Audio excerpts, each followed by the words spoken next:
Right now, there are people who have everything they once prayed for, and they still don't feel okay. And there are people whose lives are far from perfect, yet they move through life with a quiet sense of peace. That difference is not luck, it's not personality, it's not even their situation. It's something much smaller, something most people ignore. And once you begin to see it, you can't unsee it because it changes the way you understand your own life. It shifts your attention away from what you've been chasing and brings it back to something you've been repeating every single day without even realizing it. Because if you're honest, you've had moments where nothing really changed, yet you felt lighter. And you've also had moments where everything looked fine on the outside, yet something inside you still felt off. That tells you something important. Your emotional state is not controlled by big moments. It is shaped by small, repeated experiences that your system processes every single day. Now stay with me, because this is where most people miss it. The things that shape how you feel are not the things you think are important. They are the things you overlook, the small patterns, the quiet habits, the automatic behaviors that happen without awareness. And because they feel small, you assume they don't matter. But your brain doesn't work that way. Your brain is constantly reading signals, not just from what happens to you, but from what you do repeatedly. And because of the negativity bias, it naturally focuses on pressure, problems, and what is missing. So if your daily patterns are unintentional, your brain fills them with tension by default. Not because something is wrong, but because that's how it is wired. And here is something deeper. When your mind is not directed, it doesn't become calm. It becomes busy. It drifts into what is known as the default mode network. This is where overthinking begins, where your mind starts replaying, comparing, questioning. And the longer you stay in that state without awareness, the more disconnected you begin to feel. Not because your life is empty, but because your attention is not grounded in the present moment. So what do most people do when they feel that discomfort? They reach for distraction. They fill the space immediately. They scroll, they consume, they try to escape the feeling. And for a moment, it works, but then it fades, and the same feeling comes back. Because distraction does not change your state, it only delays your awareness of it. And this is the loop most people are stuck in without realizing it. Your brain searches for what is missing. Your body carries tension. Your mind looks for something else. You distract yourself. Relief fades. The feeling returns. And over time, you begin to believe something is wrong with you.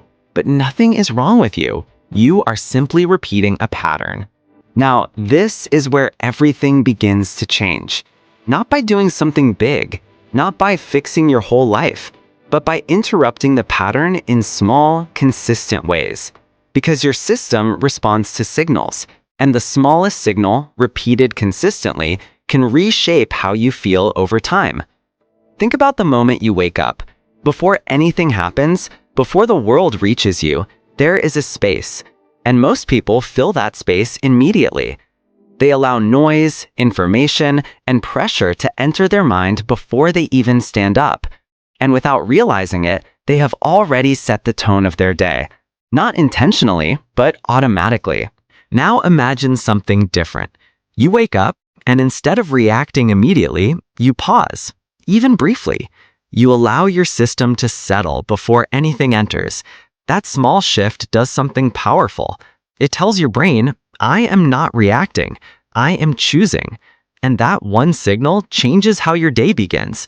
Now, this might feel small. It might feel like it doesn't matter, but your brain doesn't measure importance the way you do. It measures repetition, and what you repeat becomes your baseline. Now stay with me, because this is where it goes deeper. Most people think happiness comes from having more. More progress, more success, more clarity. But your brain doesn't actually need more to feel different. It needs a shift in attention, because your brain responds to what you notice. And when your attention is constantly on what is missing, your emotional state follows that direction. But the moment you pause and notice something that is already working, something changes. Not dramatically, but subtly. And that subtle shift begins to rewire how your brain scans your life. And you've experienced this before.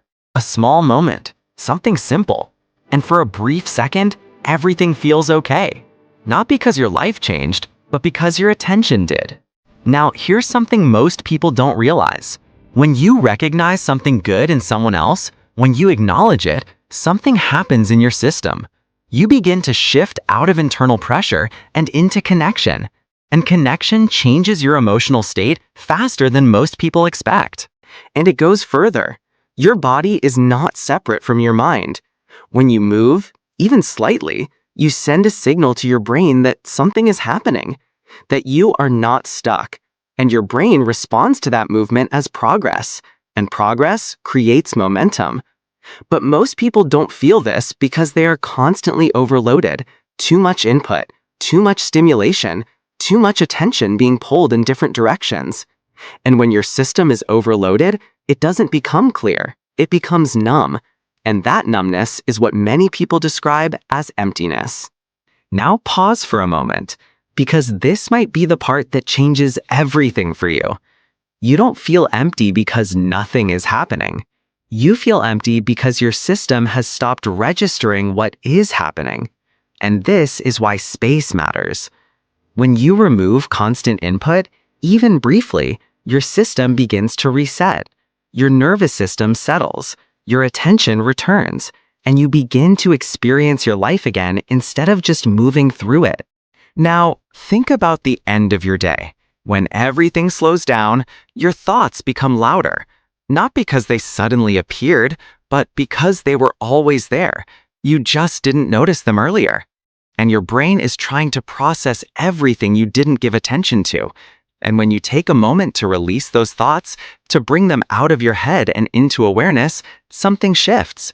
Your system relaxes, because your brain no longer needs to hold everything at once. Now here is where most people expect something dramatic, a big solution, a major breakthrough. But the real shift is much quieter than that. It happens at the level of identity. Because every action you take follows what you believe about yourself. If you see yourself as someone who is always stressed, always overwhelmed, your actions will follow that pattern. But the moment you begin to see yourself differently, your behavior begins to align with that.